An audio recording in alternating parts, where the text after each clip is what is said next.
Hello, everybody, and welcome to episode 5 of The Agency Way, a Room 214 weekly blab series dedicated to helping marketers learn from subject matter experts within a marketing agency. In addition to that, we also have guest thought leaders in business and marketing worldwide, kind of like today. I'm Jason Cormier, your host, as well as a co-founder of Room 214, a digital and social marketing agency. It's funny, some people, it's hard to say digital sometimes. Digital. Really, I haven't been drinking. I know it's early in the day. I don't know. Our guest on the show today is Amanda McPherson. Amanda is an advisor. She's a writer. She's a college lecturer on marketing and storytelling, which is awesome. And most recently, Amanda was Chief Marketing Officer for the Linux Foundation, which is a worldwide nonprofit that hosts and promotes the Linux operating system and many other open source software projects. Amanda was a founding management team member of the Linux Foundation and has done award-winning work in marketing and communications throughout her career. She's also a published fiction writer and was a past client of Room 214. Currently, she's teaching a class on storytelling and the future of marketing, and we thought we would chat with her about ideas in this area. So, Amanda, welcome to the show. Thanks. It's great to be here. This is a very cool tool that you introduced me to. So that's great. Yeah, it's been fun. Every once in a while, you get early in on these platforms and start spreading the word about them. And when people like them and the platforms appear to be growing, it's always a good thing. So yeah, it's really exciting. I've spent some time looking at it, and I'm going to share it with other people. So I even showed the class. Very cool. Awesome. Great. Well, to get us started today, I think, storytelling seems to be just the super hot topic in marketing. I saw an article in Ad Age, a get together that happened, I believe, in the Bay Area. And it was a bunch of people talking about storytelling, and you're obviously knee deep in this. So maybe you can start off by telling us why you believe storytelling is at the core of marketing today. Yeah, I've been thinking a lot about this, and I think there's been quite a few things over the last maybe 5 years or so that have contributed to the rise of storytelling being so central and in everybody's LinkedIn profiles when they're talking about marketing and so on. And, when I think about it, our consumption of information has changed drastically, right, in that time. We are all bombarded with information from so many sources, and we're all carrying around these, mobile devices, right? And it's very difficult for marketers to rely on the old ways of doing things, the broadcast era, television, right? I think that last year was the first time that time spent on mobile devices has eclipsed time spent watching television for the first time, right? And so as marketers, we used to be able to interrupt what people were watching with our messages. Now we really need to be chosen by people and shared, hopefully. It's just a completely new paradigm. And I think that, the neuroscience is very clear. Nothing connects better than storytelling. Our brains are wired for story. And I like to think of it as kind of an architecture already in our brains that helps us retain information. And so as marketers, if you can use that, you can not only hopefully, compel people to watch you, share you, but also retain the message in a much more, visceral way than just giving, facts and information. Yeah, it makes perfect sense. And I love when we're able to, in marketing, when we're able to talk about things like neuroscience, because, there's so much nebulous stuff going on out there. And yes. It's like, no, actually, there is a science to this. Yes. It's interesting because I feel like, when you talk about storytelling and when we consider what it is, obviously it's been around forever. The neuroscience supports that we are hardwired to receive from stories. But what do you think, what changes have happened recently that has made this even ever more important for marketers? Yeah. So, we talked a little bit about the consumption of information, but then there's also the creation of information, right? And so same thing where, everybody's walking around with these pretty sophisticated, video cameras, right? We have, the ability to broadcast ourselves with, video, we can be publishers, you can be a movie studio, you can have your own talk show, and reach people. And so I think because of that, there's so much more competition. And for marketers, it was much easier when there were just a few networks controlled by a few entities, and marketers could spin their way onto those networks. Now you really have to earn your way with storytelling. And I think there's also a demographic shift. And I think you guys are, done some interesting work in this too, that there's lots of research that millennials want to connect with brands who share their values. And to me, there's no better way to showcase values than through stories. I mean, I think of stories really as just values in action or values embodied. So I think that supports it really well too in reaching that really large audience. Mm-hmm. Yeah, well said. I love that. The values in action is really what you see in stories. And, I think I know a lot of people that tune into this blab and people that, we're having conversations with on a regular basis about storytelling. They do want to know, okay, in practical terms, what makes marketing a story?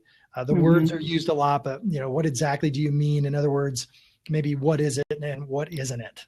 Yeah, that's a really good point, because it is one of those nebulous words, I think, that gets thrown around a lot. And the way I think about it, if you're talking about storytelling in regards to marketing, there's kind of two core things it should have to be a story. And then we can go into more practical points from like my fiction world, right? But first of all, it really just needs to be a clear narrative that people can follow, where something happens that they can learn from. And then secondly, it does have to expose some values, that matter and that match up to that brand. If it's just, and there's definitely examples, but if it's just kind of a funny, string of events or actions, I wouldn't call that so much the storytelling that we're talking about here.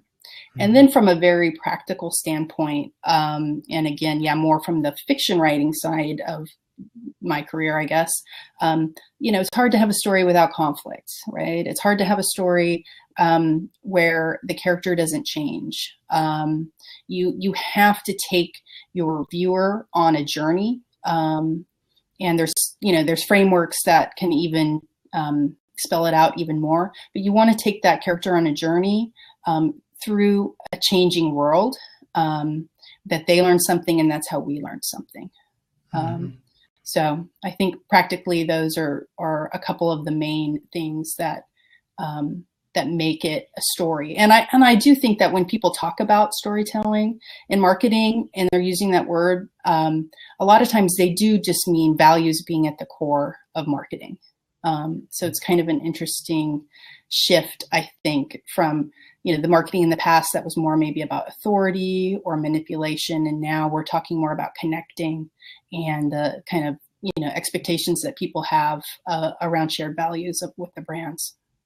Right. Yeah. Quite a mix between the concept of being disruptive versus really connecting, which feels a lot more authentic. That's for sure. Yeah. Well, as far as business best practices too, and I feel like I almost feel like I'm almost harping on this, but for, just for the usage and the knowledge of our audience, from a business best practices perspective, how should we go about using storytelling in marketing? Well, there's a few things that I think about. Number one, it needs to be authentic to who you are. So I think sometimes we see really big brands, they're like, oh yeah, we're going to tell a story and we're going to hit on some values like love. Everybody loves love. But if that's not really who you are authentically as your brand, it's going to be difficult, I think, for people to really connect with that. So you need to be brutally honest about your business practices, what you do as a company, who you embody in people's minds as the values, right? And then match that. Don't just tell people what you think they want to hear. So I think that's important.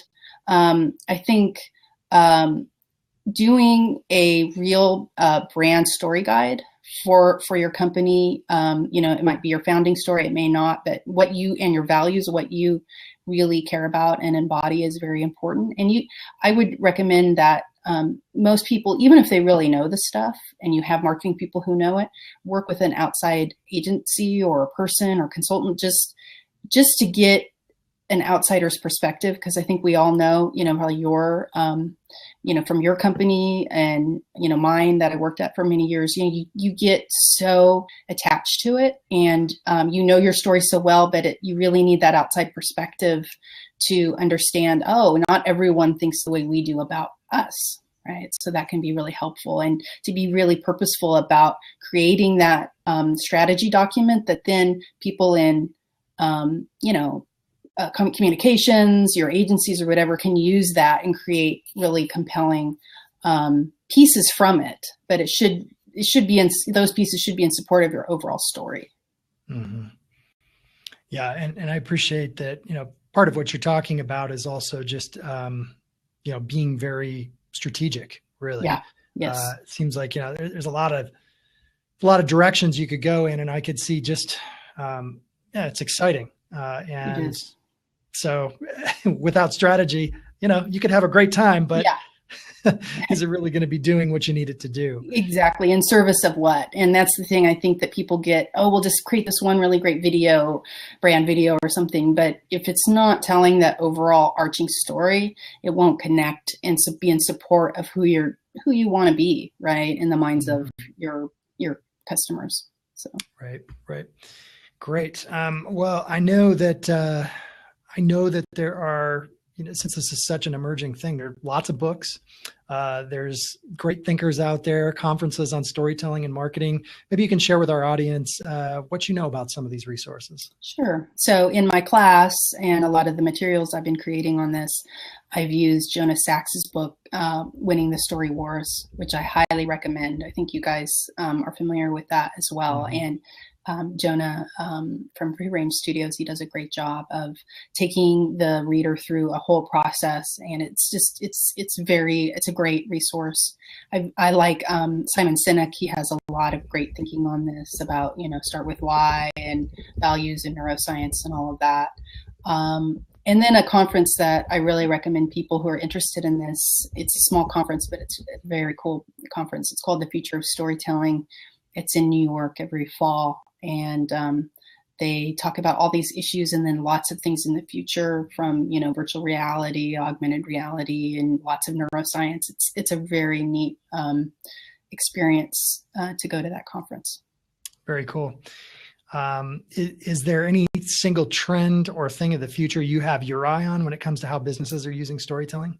Well, I'm very excited about virtual reality and what will happen in the future. I don't know if you've messed around with those platforms much yet, and they're emergent, clearly. But you talk about connection and telling a story. If brands can do it right and bring people into these virtual worlds where it's on human scale and you can interact and be part of it instead of just, passively watch it, I think those brands or those companies or causes or candidates who do that well will really have an advantage. And I think that's going to blow up in the next couple of years with Facebook and, Google and all of these companies behind it and studios popping up, so I'm really excited about that. And I'm also just excited in general that marketing is moving more towards this connection-based and story-based than kind of the old, tactics of old in the broadcast era. So in general, I'm hopeful about the future. So what do you think? Well, I'd love to see the virtual reality thing really take hold. Just the other day, I think a mailman stopped by, delivered a box from Google, and it's, you're putting it on your face. You're like, oh, cool. Here we go. So, in the past, I know, I've been at certain conferences where, there's an experience that's set up.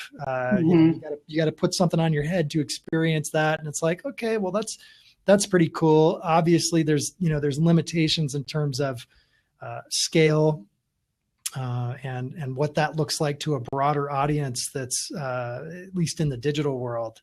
But that's not to say that those kinds of things can't show up. A lot of our focus these days is on online to offline integration and vice versa. So I think, I think another trend out there is, at least on the agency side of things, I know that I guess in the past, when you think about, when you approach an agency to say, you're like, okay, we want to work with an agency to put together a campaign, for example. Mm-hmm. And the agency typically will say something like, okay, if you're not an existing client, they'll be like, okay, great. Let's get your all the information that we can about your business, your brand book, your style guide, those kinds of things, and you're checking off the list. And then at that point, the expectation is that the agency has got enough information in terms of the brand, with any level of research that they're doing as well, to then go and create campaigns. Mm-hmm. And not that can't be done, but where I see a greater value happening, and this is specific to Room 214, is, we'll do that initial social listening and get really involved in this engagement to figure out, where are the relevant conversations happening. Obviously, we'll accept the brand book and look at the style guide and anything the client wants to give us. But from there, we're really leaning towards getting into a storytelling workshop. Mm-hmm. And so this is like a full day workshop. It's totally based on stuff I know you already know. So like Winning the Story Wars is, that's like probably the strongest book we've found out there on storytelling and marketing. Yeah, me too. And we've attended storytelling workshops, people within the agency where we've sat in there and we've been able to pull nuggets out and say, okay, this is really valuable. But in a lot of cases, you're also left wanting.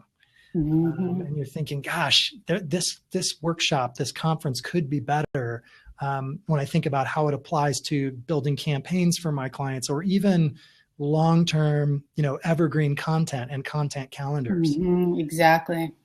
So it's certainly an exciting space to be in. I know in our own experience, a storytelling workshop, you've got kind of the features and benefits of the workshop, but one thing certain that we've recognized, and that is relationships are built in that environment.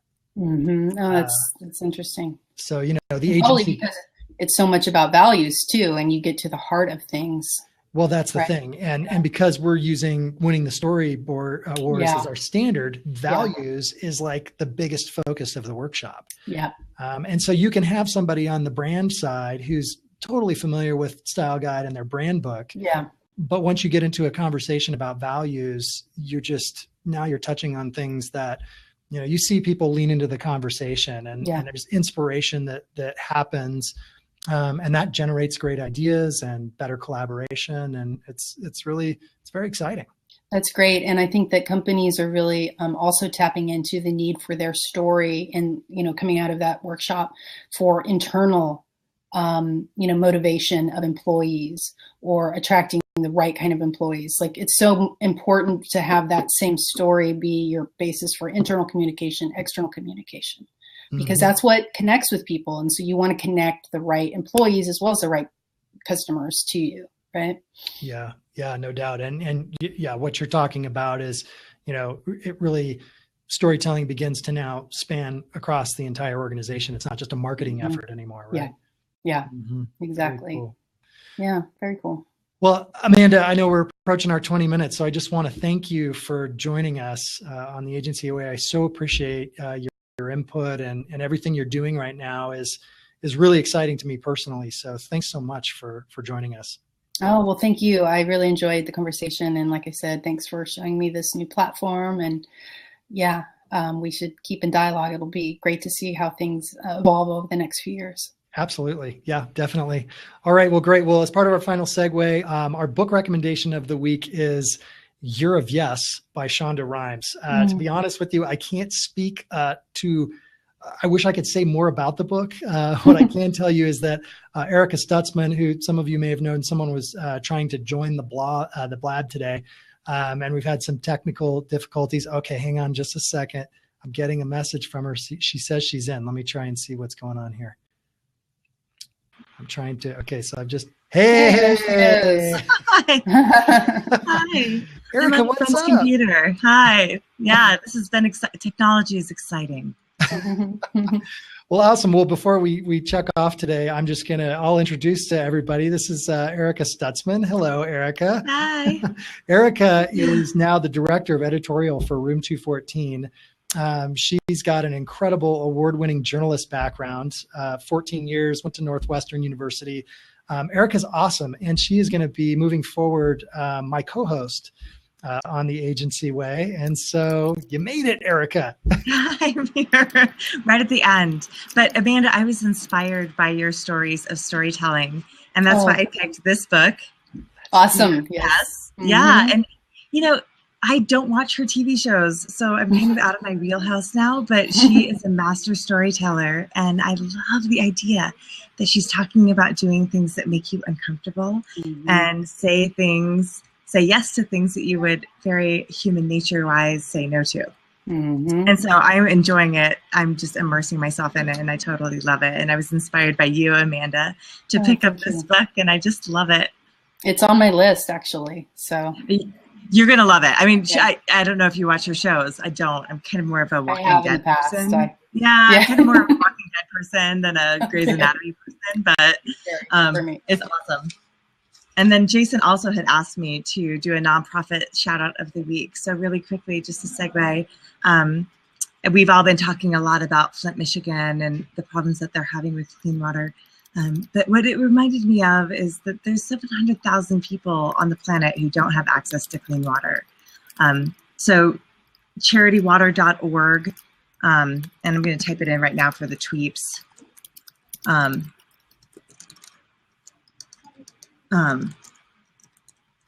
They focus a lot on doing clean water initiatives all over the planet, and they're very highly rated by the organizations that track charities on their transparency and board spending and all of that. And it's just a wonderful organization. Water is really the key to public health and also education and poverty. So if people want to look at that, that'd be awesome. And then the quote of the week is going way old school. We're going to Confucius. Nice. Amanda, what do you think about that? Yeah. So Confucius said, "The man who chases two rabbits catches none." And I honestly think that as boards and as agencies and as businesses, we look at our big core missions. I think that if you really focus on what your real mission is, that can be helpful at this time of year. So, and to bring it back to storytelling, it's also everybody wants to put all this thing in their story, and clarity is really needed. So that quote goes along with it. Awesome. Yeah. No doubt about it. Cool. Well, Eric, I'm stoked you were able to hop in at the end here. So sorry. No, it's all good. All right. So everybody, thank you so much for joining us today. As a reminder, you can follow us on Twitter at room_214. You can also, I believe, follow the Agency Way, which Erica has logged into and will be for the remaining of our Blab series. You can subscribe to our email newsletter by going to room214.com/blog. Our weekly series continues every Thursday at 11:30 a.m. Mountain Time. On behalf of everyone at Room 214, we thank Amanda for joining us, and we thank you for joining us for another episode of The Agency Way. Thanks everybody. Amanda.